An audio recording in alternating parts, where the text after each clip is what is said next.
인생을 80년 정도 이렇게 놓고 볼 때에 굳이 80년이라고 하지 않고 여러분들 하루에 웃는 시간을 좀 따져본다면 얼마나 된다고 생각하십니까? 웃는 시간이요.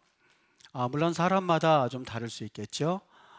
많이 웃는 사람도 있고 또 나는 웃음에 그 근육이 별로 없어 하시는 분도 있을 것이고, 여러분들이 아마 웃는 시간에 따라서 사실 많은 이야기를 하실 수 있을 겁니다. 그런데 꽤 오래전에 출간된 책인데요, 그 단 한 번뿐인 삶을 위한 7가지 물음이라고 하는 부제와 함께 김홍신 씨가 인생 사용 설명서라고 하는 책을 출간했습니다. 아마 읽어보신 분들 있으실 겁니다. 인생 사용 설명서라고 하는 책인데요, 그 내용을 저도 제목이 흥미로워서 좀 약간 훑어봤더니 그 내용 가운데 일부분을 제가 읽어드릴 테니까 한번 들어보세요. 가전제품 하나에도 사실 사용 설명이 있는데 40에 접어들다 보니까 나름대로 인생 사용 설명서를 만들어 봐야겠다라고 하는 생각이 들더랍니다. 그래서 이어서 나오는 말인데, 어느 기업 광고에 인생을 80년이라고 봤을 때 잠자는 시간이 자그마치 26년이라고 합니다.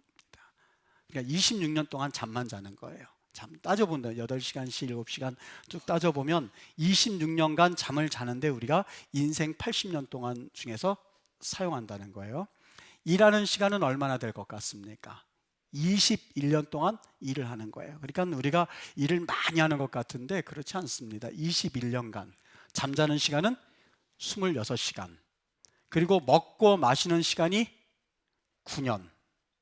그리고 재밌는 게요, 여러분 화내는 시간이 얼마인 줄 아십니까? 5년 동안 화만 내는 거예요. 5년 동안 화를 버럭버럭 내는 게 5년이에요. 5년 동안. 그리고 다른 사람을 기다리면서 쓰는 시간이 3년.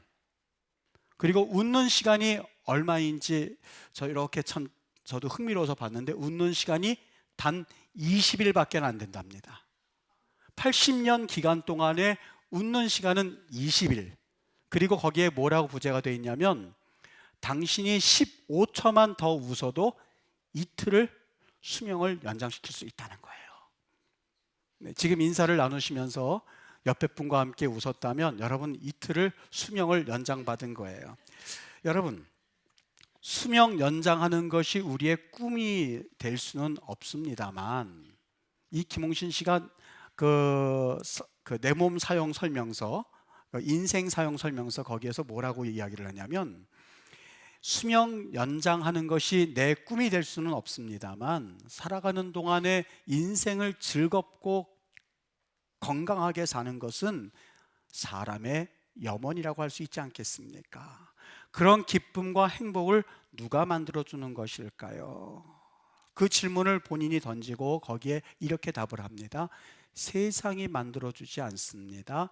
내가 만들어 갑니다. 그 기쁨은 내 자신에게 달려 있습니다. 라고 하는 그런 내용이었어요. 다른 말보다도 이 내용을 가만히 보면서 우리에게 기쁨을 주고 행복을 주는 것은 세상에서 만들어주는 행복이 아니라 내가 세상을 향해서 어떻게 살아가느냐, 세상을 어떻게 바라보느냐에 따라서 내 인생의 기쁨과 행복이 달려 있다고 그가 이야기하고 있는데, 저는 오늘 이 이야기를 잠깐 읽으면서 오늘 제가 여러분과 함께 같이 말씀하고자 하는 그 맥락과 어느 정도 부합한다는 생각이 들었습니다. 오늘 우리 2가지 종류의 사람을 볼 수가 있는데, 여기 첫 번째 이스라엘 백성이라고 하는 사람의 종류를 볼 수 있습니다. 뒤에서는 애굽 군대가 쫓아오고 앞에서는 홍해가 가로막혀 있는 그런 상황 가운데서 이스라엘 백성들이 10절에 보니까 그들은 심히 두려워하였다 이렇게 표현하고 있습니다. 심히라는 말이 담겨져 있습니다. 메오드라고 하는 말인데, 그들이 물론 뒤에서는 애굽 군대가 쫓아오고 앞에서는 홍해가 있다 보니까 정말 두려움이야 이루 말할 수 없었겠죠. 그런데 그들이 가지고 있는 두려움 가운데는 앞에는 홍해, 뒤에는 애국 군대 외에도 또 한 가지 그들에게 풀어야 할 마음의 짐이 하나가 있었습니다. 뭐냐면 1절 말씀에 보면, 14장 1절 말씀에 보면 여호와께서 모세에게 말씀하여 이르시되, 뭐라고 말씀하시냐면 이스라엘 자손에게 명령하여 돌이켜서 바다와 믹돌 사이의 바하히롯 앞 곧 바알스본 맞은편 바닷가의 장막을 쳐라, 이렇게 말씀을 하고 있습니다. 바닷가의 장막을 치게 하여라. 여기 2절에 보면 명령하여 돌이켰다라고 돼 있는데, 이 돌이켰다는 말이 슈브라는 말이거든요. 무슨 얘기냐면 가던 길에서 180도 바꾸는 회전, 우회전하는 것과 같은 것을 용어를 쓸 때에 슈브라는 말을 씁니다. 다시 말하면 애굽에서부터 가나안 땅까지 갈 때 일반적으로 쓰던, 중동 지역에서 쓰던 길이 있었습니다. 해변을 따라 올라가는 길이거든요. 그 길을 따라 올라가면 사실 애굽에서부터 그 가나안 땅까지 차로 가면 한 9시간밖에는 안 걸려요. 걸어서 가면 그들 나름대로의 그 과거의 여행길을 감안해 본다면 그래도 한 40일밖에는 안 걸리거든요. 그리고 그 길은 바닷가가 없는 길이거든요. 옆에 바닷가를 끼고 갑니다만 그냥 직진해서 올라갈 수 있는 길이거든요. 그런데 여기 어떻게 했냐면 그들이 돌이켜서 180도 돌이켜서 이번에 어디에 장막을 치게 했냐면 바로 홍해 앞에서, 그것도 뒤에서는 애국 군대가 오니까 도관에 든지 모양 그들이 사실상 죽을 수밖에 없는 상황에 처했던 거예요. 억울해요, 안 억울해요? 아유, 우리가 거기서 돌이키지만 않았다면, 그냥 그 길로 갔다면 좋았을 텐데 그 생각을 왜 안 했겠어요? 그런데 문제는 여기서 끝나지 않습니다. 문제 1절에 그 문제가 나와 있는데 여호와께서 모세에게 말씀하여 이르시되라고 되어 있습니다. 오늘 그들이 돌이킨 것은 누구에 의해서 돌이켰어요? 모세에 의해서 돌이켰고, 모세는 누구의 명령에 따라서 이 말을 한 거예요? 하나님에 의해서 이 명령을 한 거예요. 하나님의 음성이랍시고 그들이 모세의 말을 따라서 그 길을 가서 봤더니 앞에는 바닷가가 있고 뒤에는 애국 군대가 있고, 그리고 이스라엘 백성들은 도관에 든지 마냥 죽게 되었고, 그것이 하나님의 명령이라고 했었을 때 사실 그들이 느끼는 상실감은 이루 말할 수 없었을 거예요. 얼핏 보아도 이 상황은 이해가 되지 않는 상황입니다. 그러니 그들이 심히 두려워하였다라는 말 속에는 앞에는 바닷가, 뒤에는 이스라엘 군대, 애굽의 군대, 그리고 또 한 가지 하나님으로부터 배신당한 듯한 그런, 하나님으로부터 버림받은 듯한 그런 감정이 섞여서 심히 두려워하였다라고 표현하고 있습니다. 여러분, 목회자로서 제일 마음 아플 때가 있습니다. 가장 마음 아플 때가 뭐냐면요, 너무너무 안타까운 것은 정말 저분 같은 경우는 세상에 법 없어도 살만하다 하시는 분이 있는데 거기에다 그분이 믿음까지 좋으세요. 거기에다가 기도도 많이 하세요. 그리고 꼬박꼬박 하나님 앞에 11조 예물은 물론이거니와 헌신적으로 교회를 섬기면서 살아가시는 분이세요. 그런데 그분이 우리 같은 기독교인이 보기에는 물론이고 세상 사람들이 보기에도 민망할 정도로 하나님의 말씀을 따라서 살아가는 사람임에도 불구하고 고난을 당하는 분이 있어요. 옆에서 지켜볼 때에 제가 목회자이지만, 집사님 그래도 하나님 보시고 살아가세요, 물론 말을 할 수는 있습니다만 사실 목이 그게 너무 가벼운 말인 듯하여서 그냥 물끄러미 쳐다볼 때가 있습니다. 하나님, 도대체 이것을 어떻게 답해 드려야 맞습니까? 저분이 당하는 고난 도대체 이유가 어디 있습니까? 여러분, 인생의 갈등이 언제 있는 줄 아세요? 욥기 10장 2절에서 보면 이런 고백을 하는 것을 볼 수 있습니다. 하나님, 내가 무슨 까닭으로 하나님이 나와 변론하시는지 내게 좀 알게 해주십시오. 하나님, 내게 도대체 왜 이러시는 겁니까? 3절에 주께서 주의 손으로 지으신 것을 학대하시며 멸시하시고 악인의 꾀에 빛을 비추시기를 선히 여기시나이까? 하나님, 주님께서 손으로 지은 것을 왜 주님께서 멸시하고 계시는지요? 그리고 악인의 꾀를 왜 빛을 비춰주시는지요? 나의 허물을 찾으시며 나의 죄를 들춰내시나이까? 하나님, 내가 지은 죄가 있다면 얼마나 있다고 하는 내 죄를 이렇게 들춰내는 겁니까? 여러분, 인생에 갈등이 언제 있냐면 나름대로 하나님의 뜻대로 살아가고, 그래도 내가 다른 사람 앞에서 그래도 어느 정도 인정받는 사람이고, 그리고 하나님 앞에서 나름대로는 최선을 다해서 살아가겠다고는 완전하진 않지만 살아가는데, 저 악한 꾀를 따라서 살아가는 사람들은 저렇게 떵떵거리고 잘 살고 있고, 그리고 나는 왜 이렇게 살지? 라고 할 때의 신앙의 갈등이 있어요. 하나님이 계시다면 도대체 왜 이렇게 되는 거야? 라고 할 때에 사실 인생의 갈등이 있거든요. 오늘 국어 성경에 번역되지 않은 단어가 있습니다.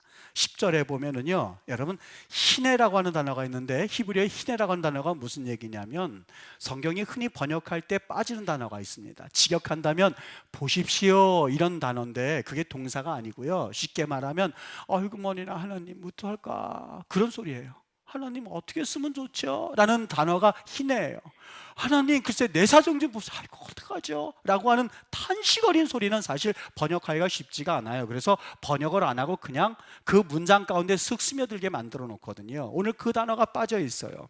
그게 바로 10절이거든요 어디에 빠져 있냐면 눈을 들어 본즉 그 다음에 히네란 말이 담겨져 있어요. 이런 말이에요. 제가 한번 번역해 볼 테니까 그냥 나름대로 해볼 테니까 여러분 들어보세요. 이스라엘 자손이 눈을 들어 본즉, 바로 가까이 올 때 눈을 들어 본즉 하나님 이거 어떡하죠? 하나님 우리 버리신 겁니까? 큰일 났습니다. 애굽 사람들이 자기들 뒤에 이른지라 이스라엘 자손이 심히 두려워하여 여호와께 부르짖었다라고 표현되어 있습니다. 여러분 상황이 어떻습니까? 그래도 이스라엘 백성들 400년 동안 고생했잖아요.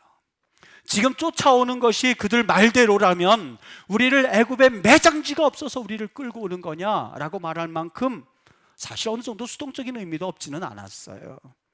그런데 앞에는 바닷가가 있고 뒤에는 애국 군대가 있는 상황 가운데서 그것도 하나님께서 잘 가는 백성들을 180도 돌이켜서 그래서 바닷가에 진을 치게 하라고 하였으니 여러분 그들의 심정이 어떻겠습니까? 상황을 바라보았을 때에 그 상황도 아무라거니와 무엇보다도 하나님으로부터 버림받은 듯한 그 마음을 가지고 이스라엘 백성들이 있었던 거예요. 이 상황에서 어떻게 벗어나야만 할 것인가? 이것도 문제이지만 하나님이 계시다면, 하나님이 하신다면 이게 무슨 일일까? 라는 질문을 거기서 하고 있었던 거예요. 여러분 똑같은 상황이 있는데 이번에는 모세의 마음을 한번 여러분 가만히 생각해 보십시오. 이스라엘 백성들은 이스라엘 백성들이지만 모세의 마음은 어땠을까요? 아마 모세의 마음은 이루 말할 수 없을 만큼 답답했을 거요. 왜요? 자기가 리더였었잖아요. 1절 말씀에 14장 1절 말씀에 분명히 말씀하는 것처럼 여호와께서 모세에게 명령하여 이르시기를 그 백성들을 돌이켜서 바닷가에 진을 치게 하라. 말씀 누가 들었어요? 모세가 들었어요. 그 마음에 무슨 마음이 있었을까요? 하나님이 분명히 그러셨는데 라는 마음이 왜 없었겠어요? 그가 오늘 뭐라고 이야기하고 있냐면 여기 10절 말씀 제가 읽어드릴게요. 너희는 두려워하지 말고 가만히 서서 여호와께서 오늘날 너희를 위하여 행하시는 구원을 보라. 너희가 오늘 본 애굽 사람을 영원히 다시 보지 못하리라 라고 말합니다. 여기 두려워하지 말란 말을 보고 전 정말 깜짝 놀랐습니다.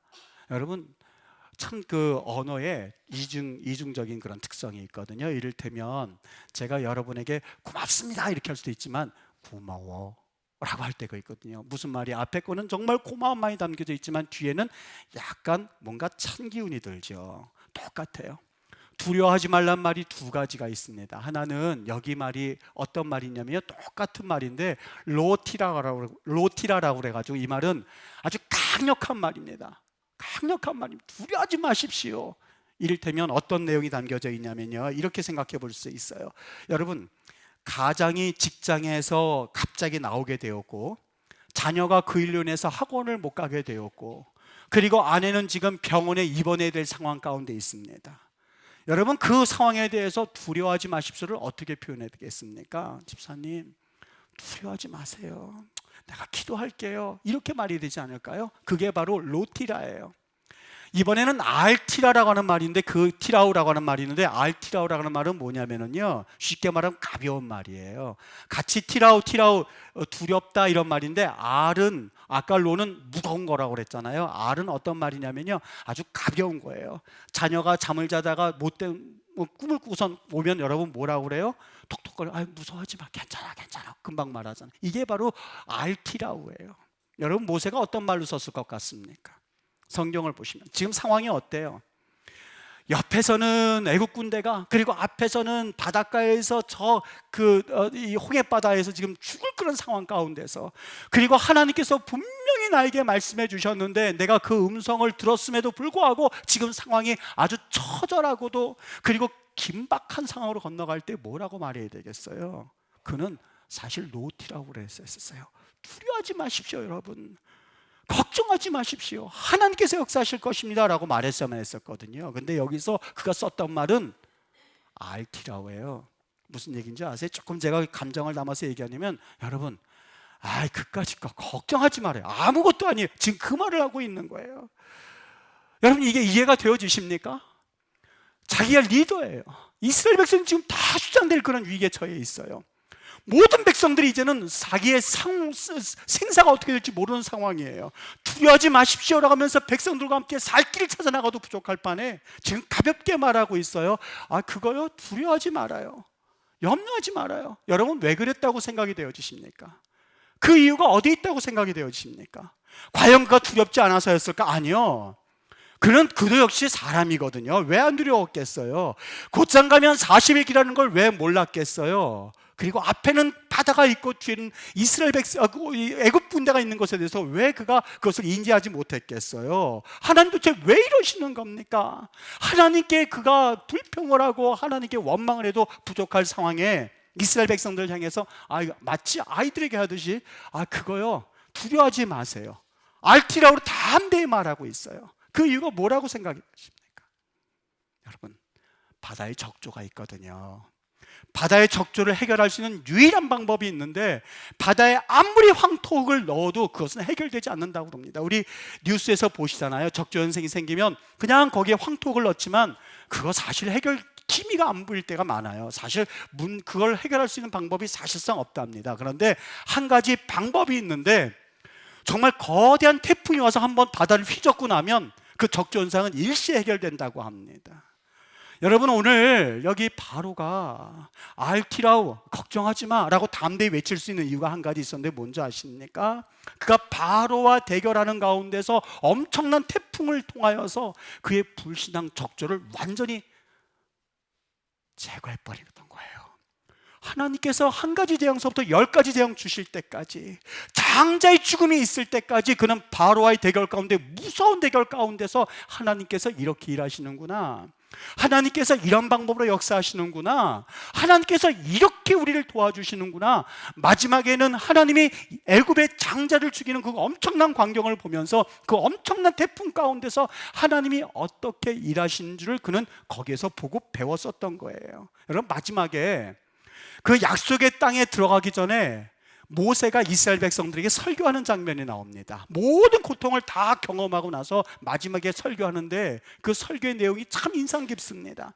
제가 그 설교의 부분을 따서 여러분께 말씀드릴게요. 신명기 8장 15절과 16절을 보면은요, 너를 인도하여 그 광대하고 위험한 광야, 곧 불뱀과 정갈이 있고 물이 없는 건조한 땅을 지나게 하셨으며, 너를 위하여 단단한 반석에서 물을 내셨으며, 네 조상들도 알지 못하던 만나를 광야에서 내게 먹이셨으니, 이는 너희들에게 광대하고 위험한 길을 걷게 하셨고 불뱀과 정갈이 있게 하셨고 물이 없는 건조한 땅을 다니게 하셨고 너를 위해 단단한 반석에서 물을 내셨고 네 조상도 알지 못한 만나를 광야에서 먹여셨는데, 그 이유가 한 가지인데, 그것은 너를 낮추며 너를 시험하사 마침내 결국에는 궁극적으로 내게 복을 주시기 위함이다.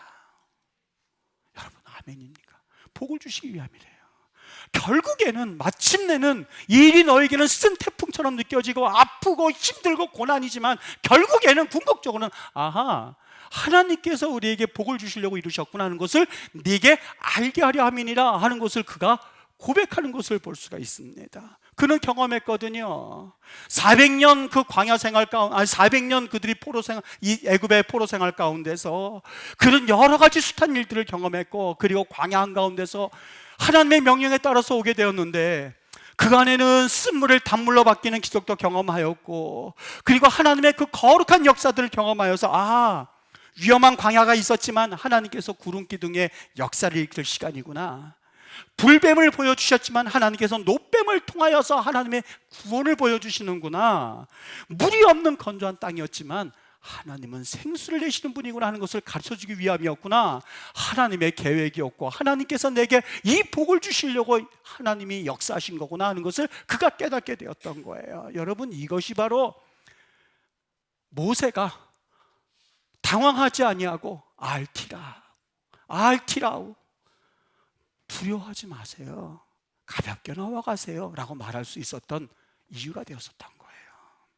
여러분, 아이들 키워보셨으니까 모두 동감하실 거예요. 아이들이 어느 날 아무런 이유도 없는데 몸이 아프다고 하는 때가 있어요. 처음에는 놀래거든요. 근데 그게 왜 그래요? 성장통이라는 게 있어요. 성장통이요. 별다른 이상이 없다가 뼈가 자라면서부터 몸살과 같은 그런 아픔을 겪는다고 합니다. 이 통증이 며칠이 지나고 나면 키가 쑥쑥 자라고 난다고 그래요. 어린 갓난아이들 키우는 부모님들 느낄걸요. 아이들이 아프고 나면 어때요? 어른들 옛말에 애가 한번 아프고 나니까 애가 또이또이해졌다고 그러잖아요. 전 옛날에 또이또이 왜 그 말인가 했더니 아프고 나면 아이들이 그만큼 자라난다는 거예요. 여러분, 이스라엘 백성들 가운데 이런 엄청난 태풍의 역사를 통해서 하나님의 은혜를 경험하게 되었고, 이 은혜를 통해서 하나님이 함께 하시면 사실 우리는 살 수 있습니다 라고 하는 그 거룩한 고백을 하나님께서 듣기를 원하셨던 거예요.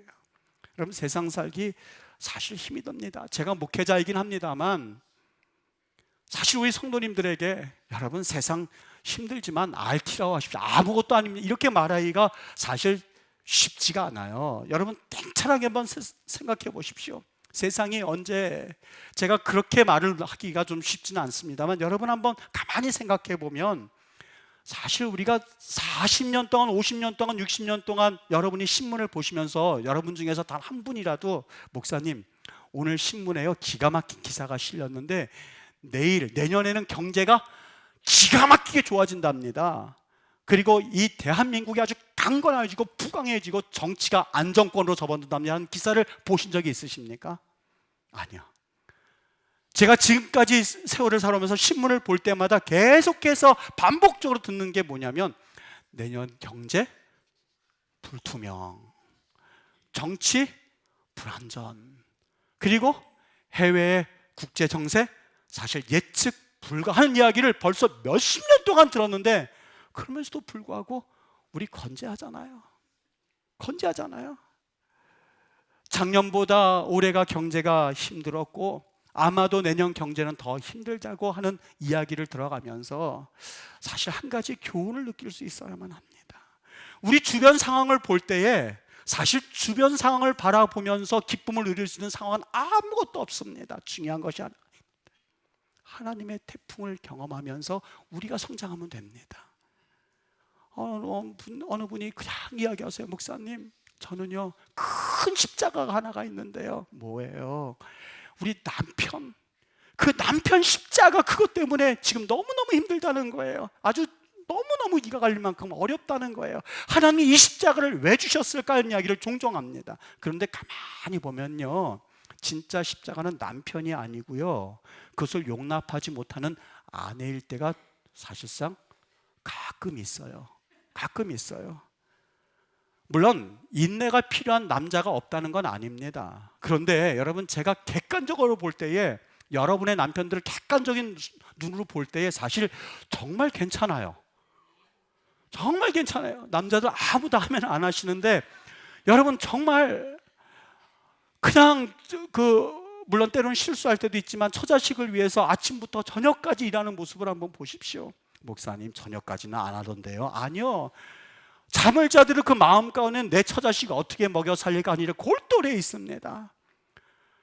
볼 때마다 저렇게 일하시는구나 할 때가 많이 있는데 여러분, 장애물이 그리고 십자가 아내라고 사는 이야기를 들을 때마다 사실 마음속으로 여러 가지 생각을 해보게 됩니다. 이건 반대로 바꿔서요, 아내도 마찬가지입니다. 여러분, 내 아내가 변하면 나는 행복할 거야 라고 이야기를 합니다만 아니에요.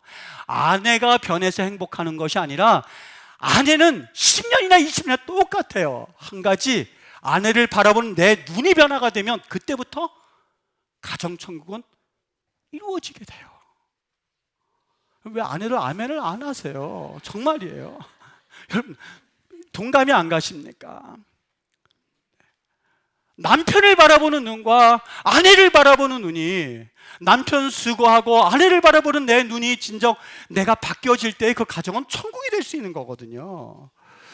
여러분, 세상을 어떻게 살아가야만 할까? 웃을 일이 있습니까? 조금 전에 말씀드린 것처럼 사실 웃을 일이 없어요.